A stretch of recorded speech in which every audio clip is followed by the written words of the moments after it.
Hoy tenemos bueno, un maestrazo del dibujo, del humor gráfico, que nos ha regalado tantos personajes y actualmente uno que ya está metido entre nosotros, en las familias, en los chicos y en los grandes y en todos, que se llama Matías. Bueno, ¿quién es Fernando Sendra? El que puede. Soy el que puede.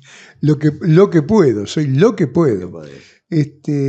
Trato de hacer. Bueno, el humor siempre fue mi, mi manera natural de comunicarme. Tanto que me acuerdo de mi primer chiste, que yo tendría, calculo, de 3 o 4 años, y era un chiste súper infantil, en donde yo debo haber dicho algo así como la fideo o algo así. Y mi vieja, que era profesora de letras, me dijo, no, es el fideo. ¿Y por qué es el fideo? Bueno, porque me empezó a explicar lo de los masculinos y los femeninos. Entonces, ahí entendí que había palabras masculinas y palabras femeninas, como el lápiz, la cuchara y todo eso. Y entonces claro, entonces yo puse, claro, el cuchara es el esposo de la cuchara, Mm. la lápiza es el esposo de la lápiz. Pero bueno, no tenía mucho sentido, hasta que encontré que el plato era el esposo de la plata. Y los dos tenían sentido, ¿eh? Plato existía y plata existía. Y ese fue mi primer chiste. Y me acuerdo que me divirtió muchísimo. Yo tendría 3 años y medio, 4. Bueno, eso. Me acuerdo del primer chiste que me contaron. Eso, como que era un género nuevo que de golpe irrumpió en mí. Y bueno, nada, eso. ¿Cómo arrancaste profesionalmente? O sea, sé que vos venís de la plástica, un poco sé que estudiaste en las escuelas, en la Pueyrredón, en la Belgrano, y después te volcaste al amor. Hay una frase tuya que siempre la uso cuando doy alguna charla para los chicos, que es Fernando Sendra, dice, tuve que desaprender lo que estudié en la escuela de arte para llegar a ser un Matías, con esos pelos, Claro. ¿Qué pasó, Fer? Bueno, El camino, ¿cómo fue? simplemente que la plástica hay mucho análisis y en el humor hay mucha síntesis. Y entonces vos necesitas hacer en 3 trazos una expresión que comunique, una expresión que signifique tristeza, que dé miedo, que dé empatía, que dé, bueno, todas esas emociones que uno quiere transmitir, y lo tenés que hacer con muy pocos trazos. Eh, digamos que en algún punto tiene que ver con esta cosa de la gestualidad, que estamos todo el tiempo tocándonos la cabeza cuando estamos preocupados o todo eso, ¿no? Pero en la Escuela de Bellas Artes lo contrario, te pasás 20 minutos analizando una sombra. Y por eso yo sé positivamente que a mí la Escuela de Bellas Artes me enseñó a escribir, no a dibujar. O sea, yo aprendí a dibujar, por supuesto. Sí. Aprendí a dibujar y me gustaba mucho. Ujú. Pero la técnica de autoanálisis, de expresión, de buscar realmente lo que querés decir, de aplicar la idea y ser crítico con tu trabajo, de volver atrás, de dar vuelta a las cosas y ponerlo de adelante atrás y lo de atrás adelante, después saber tirarlo a la basura. Todas esas cosas las aprendí en gran parte en la Escuela de Bellas Artes y hoy las uso más para escribir que para dibujar. Y si vos te fijás, la mayoría de mis piezas de humor están basadas en el texto. Ujú, sí.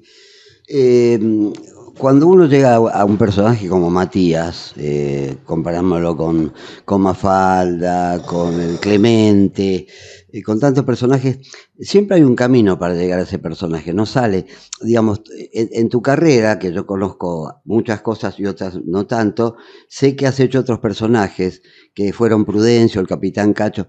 ¿Cómo llegó Matías?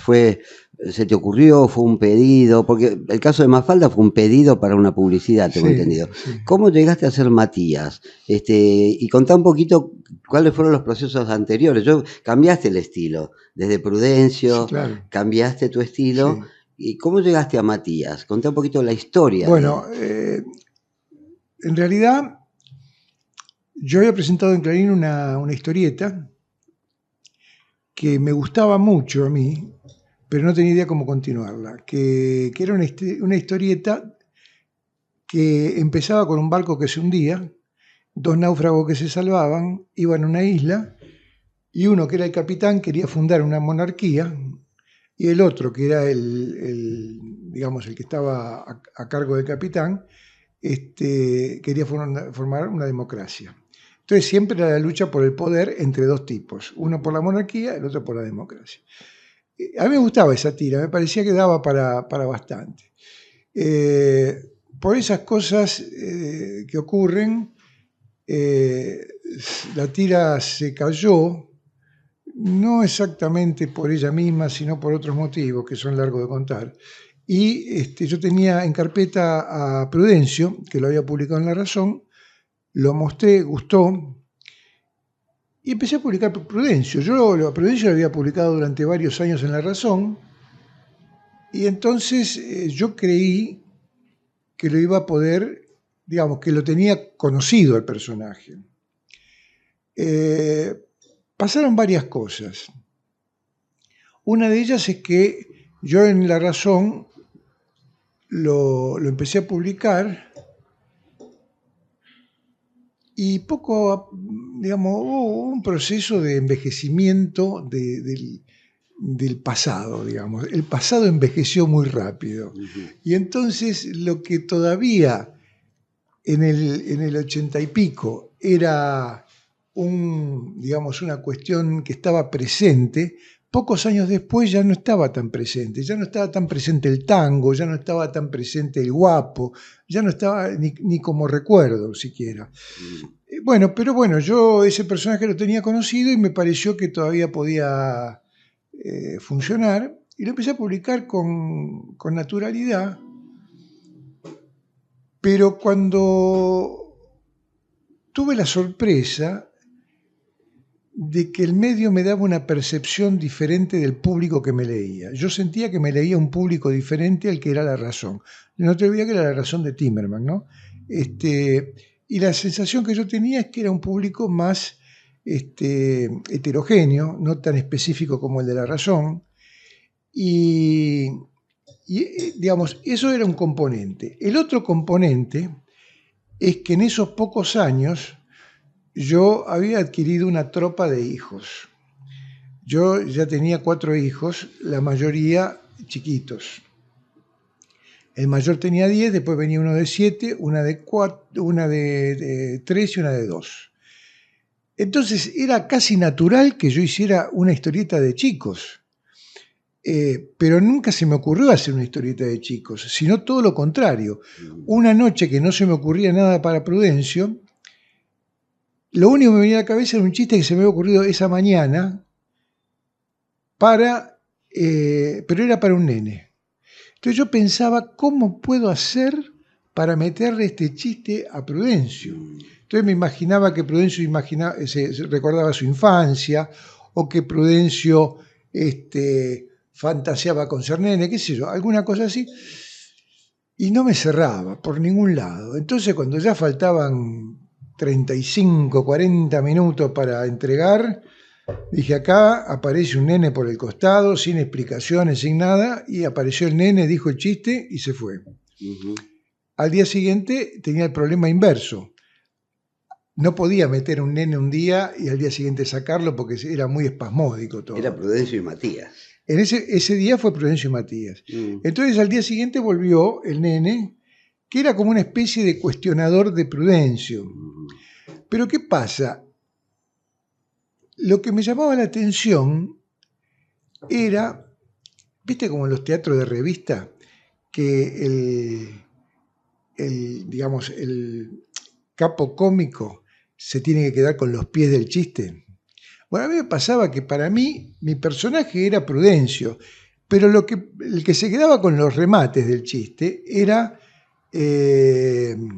no los pies, sino el remate. El remate del chiste era Matías. Y yo quería que se lo quedara Prudencio, porque era el personaje que yo tenía que defender, pero se lo quedaba Matías. Entonces, Bueno, así fue que yo lo quería sacar al personaje y lo mantuve unos 7, 8 días. Y un día la madre lo llama, al estilo de cómo me llamaba mi vieja cuando yo estaba jugando con mis amigos. Entonces me decía, Fernando, venía a tomar la leche. Entonces la madre lo llama y dice, Matías venía a tomar la leche. Y así aparece la madre. La madre debuta como una voz en off. Siempre. Siempre. Debuta como una voz en off.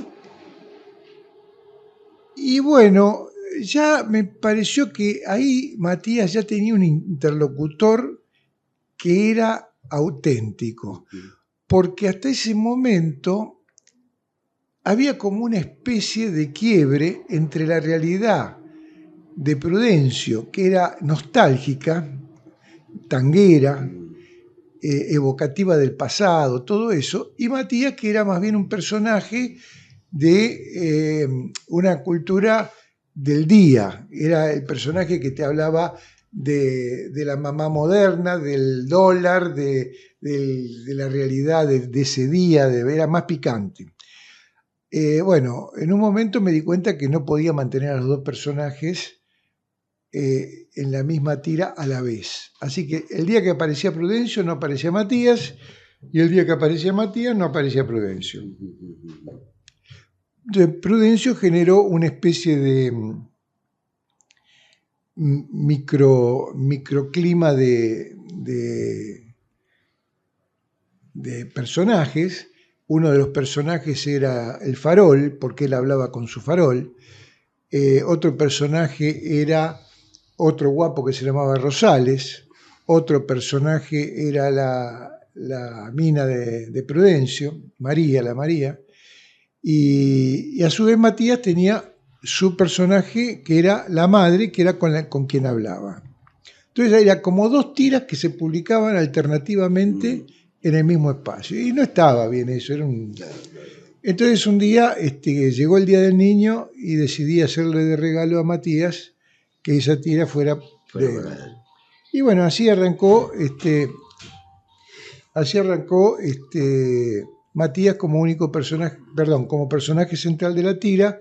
Desapareció Prudencio y el único personaje que pasó de la tira de Prudencio a la tira de Matías fue la cucaracha. Exactamente. Porque me acuerdo que sí, una vez que leí que las cucarachas habían sobrevivido a la explosión atómica. Digo, si sobrevive una explosión atómica, bien puede sobrevivir una historieta. Sí. Fue un poco lo de Clemente y Bartolo. Claro, que Bartolo quedó a un costado porque Clemente ganó una fuerza impresionante. Exacto. En esa época obviamente no había redes, pero ¿qué devolución tuviste de los lectores y de la gente del diario? ¿La gente del diario te dio lo que te avaló el cambio? No, la gente del diario ni se metió en eso para nada. Pero tuve una sorpresa, porque cuando yo empecé a diseñar a la madre, vos pensás que esto fue hace 35 años. Era otro, digamos, la cultura popular sobre un montón de temas que ahora son diferentes, ¿no? Me refiero al tema de la mujer. Y yo había decidido que fuera una madre muy actual, muy moderna. Las máscaras de Pepino. Exacto, que muy, muy centrada en su cuidado, divorciada, digamos, con un gran amor por su hijo, pero también con novios que iban y venían y una serie de cosas. Y todo eso, bueno, hacía que se formaran algunos diálogos y pronto empezaron algunas compañeras mías de redacción a venir y decir, che, yo te había contado esto, porque a mí me pasó esto.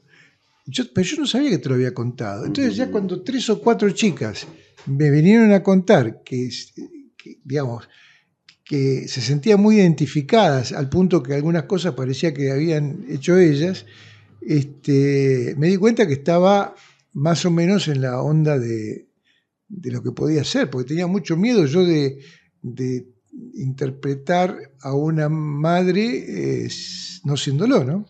Claro. ¿Y por qué en off la madre? ¿Por qué nunca? Yo creo que hay una estrategia tuya, pero ¿cuál es la? ¿Por qué nunca aparece porque la yo madre? creo que la madre es un personaje muy importante y si aparece habría una competencia de quién es el dueño de la tira. ¿No crees que te pase lo mismo que con Prudencio? Por ejemplo, Claro, por claro, claro, ejemplo. claro, claro. Solo que en este caso me quedaría sin nadie, porque si Claro. la madre es un globo nomás. Claro, pues yo cuando así he dado charlas, cuento, cuando explico el globito, dije, este globito lo usa la mamá de Matías cuando es el globo y la colita que se Sí, va del cuadro. Esa es una voz en off. Y el ejemplo más clásico es la mamá de Matías. claro. O sea, no, nunca la quisiste poner por eso. No, una sola vez, no sé si decir que la dibujé. Por supuesto, yo tengo una imagen mental de ella para poder, digamos, hablar de ella y que sea siempre la misma. Ujú. Y una vez, cuando yo hacía el diario íntimo de Matías, Mm. la dibujé como que estaba en una foto en un muelle a, por ejemplo, 2 cuadras de lejos. O sea que se veía como una hormiguita pequeña, chiquitita, que no se veía nada. Fue la única cosa que dibujé, era en tamaño hormiguita.